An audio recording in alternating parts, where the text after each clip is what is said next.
किसी घर में, किसी परिवार में जब किसी का जन्म होता है तो कितना सुख का क्षण होता है। वो छोटी सी संतान जब थोड़ी बड़ी होती है वो चलने का प्रयास करती है। इस प्रक्रिया में भी एक बहुत बड़ी सीख छिपी है, ढकेलना। जब आपको चलना होता है, आगे बढ़ना होता है, तो आप क्या करते हैं? अपने पांव के नीचे जो धरा है उसे ढकेलते हैं पीछे।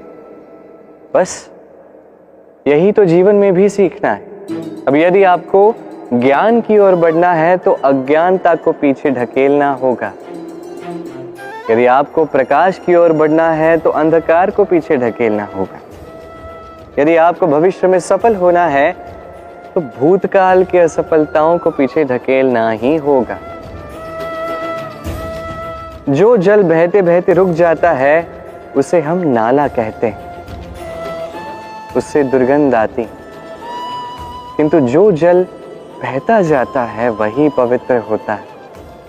तो आप भी कर्म करते जाएं। जीवन में जब भी कोई व्यक्ति अपने लक्ष्य की पूर्ति के लिए निरंतर परिश्रम करता है, प्रयास करता है, तो उसे कष्ट की अनुभूति होती है। कभी शारीरिक कष्ट तो कभी मानसिक कष्ट। अब वो ये सोचता है कि क्या मैं उचित कर रहा हूं या अनुचित कर रहा हूं, क्योंकि वही दूसरी ओर एक ऐसा व्यक्ति है जो बिल्कुल भी परिश्रम या प्रयास नहीं करता, मदिरा पान करता है, व्यसन का दास बन जाता है, आलस्य करता है, निद्रा में लीन रहता है और उसे लगता है मुझे तो सुख मिल रहा है।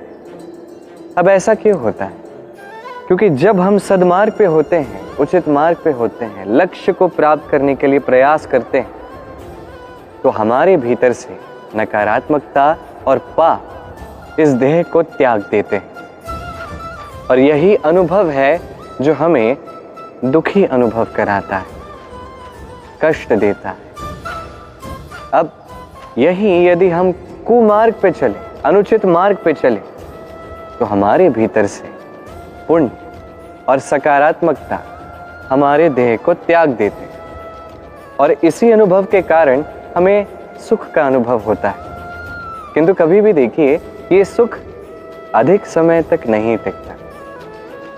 इसलिए सदैव स्मरण रखिए, यदि आप जानते हैं कि ये आपका लक्ष्य है, ये उचित मार्ग है, शुभ मार्ग है, तो उस पे निरंतर रूप से आगे बढ़ने का प्रयास कीजिए। ये कष्ट ये आपको सुख की पराकाष्ठा तक कब पहुंचा देंगे आपको पता भी नहीं चलेगा। क्या आप इस मकड़ी के जाली को देख रहे हैं? मकड़ी बड़े ही परिश्रम से इसे बनाती है, अपने शरीर के रस से इसे बुनती है। क्या आप इसका उद्देश्य जानते हैं? आखिर मकड़ी इन जालों में नन्ही कीटों को फंसाकर उन्हें अपना भोजन बना लेती है। और क्या आप ये बात जानते हैं कि एक दिन मकड़ी इन्हीं जालों में फंसकर मृत्यु को प्राप्त हो जाती है? बताइए क्या करते हैं आप इन जालों के साथ? दिखते ही हटा देते हैं इनका अस्तित्व, है ना? दूसरी ओर चिड़िया का घोंसला, चिड़िया भी बड़े परिश्रम से इसे बनाती है, किंतु यदि चिड़िया इसे छोड़कर चली भी जाए उसके पश्चात भी लोग इसका विनाश नहीं करते। कारण क्या? कारण यह है कि इसका निर्माण जीवन के संचयन के लिए किया गया था, आखेट के लिए नहीं। स्मरण रखिएगा, जीवन में आपका परिश्रम कितना भी अधिक हो, यदि आपका लक्ष्य शुभ ना हो तो आपको भी विनाश पाना ही होगा। तो सृजन करते रहिए। पाना और खोना दोनों जीवन के महत्वपूर्ण भाग हैं। जीवन भर व्यक्ति कुछ पाता है तो कुछ खोता, कभी धन खोता है तो कभी सम्मान, कभी मित्र खोता है तो कभी अभिमान। किंतु खोना बुरी बात नहीं, क्योंकि खोने के साथ ही वो आपको एक अमूल्य सीख दे जाता है कि कैसे उसे दोबारा न खोया जाए। इसलिए यदि कुछ गवा दिया तो उससे मिली सीख न गवा, क्योंकि उसी सीख की सहायता से आप अपना खोया हुआ पुनः पा सकते हैं। हम सब जीवन में स्वयं के लिए सर्वश्रेष्ठ ही सोचते हैं, सबसे अच्छी सुविधा पाना चाहते हैं, सबसे अधिक सम्मान पाना चाहते हैं।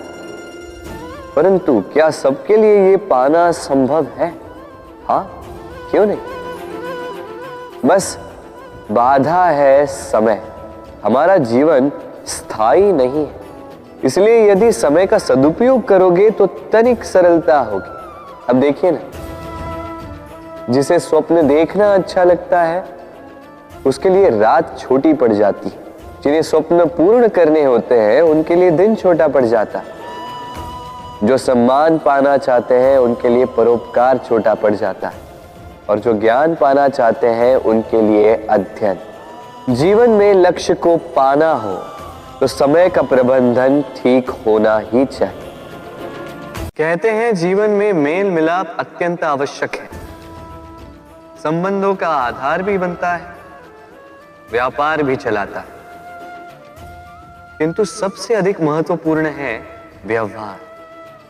अब इस विषय में सोचिए, आपके जीवन में कौन आपसे मिलेगा ये निश्चित करता है समय। आप अपने जीवन में किनसे मिलना चाहेंगे ये निश्चित करता है आपका हृदय, और आप जिनसे मिले उनके हृदय में आप कब तक बने रहेंगे ये निश्चित करता है आपका व्यवहार। अपना व्यवहार शुभ रखिए, सब शुभ होगा। बहती नदियां कितनी सुंदर होती हैं, पावन होती हैं, जहां से जाती है वहां एक नया जीवन प्रदान करती, धरा को सींचती, अकाल को दूर रखती, और कदाचित इसीलिए नदी को मां समान पूजा जाता है। किंतु क्या कभी आपने सोचा है कि नदी जन्म कैसे लेती? क्या ये प्रारंभ से ही इतनी विशाल और वेगवती होती? नहीं, वर्षा की छोटी छोटी बूंदें गिरकर मिलती एक सूक्ष्म धारा बनाती। ये धारा पर्वतों के हिम को काटते हुए, स्वयं में पिघलाते हुए जल प्रपातों से गिरती, चट्टानों से टकराती और फिर जाके नदी बनती। इसी प्रकार ऐसे ही सीधे सीधे कोई महान नहीं बन जाता, छोटे छोटे प्रयास मिलकर एक विशाल व्यक्तित्व बनाते। इसलिए जीवन में प्रयास करते रहिए, अस्तित्व अपने आप ही बन जाए। बबूल का पेड़ कितना विशाल होता है,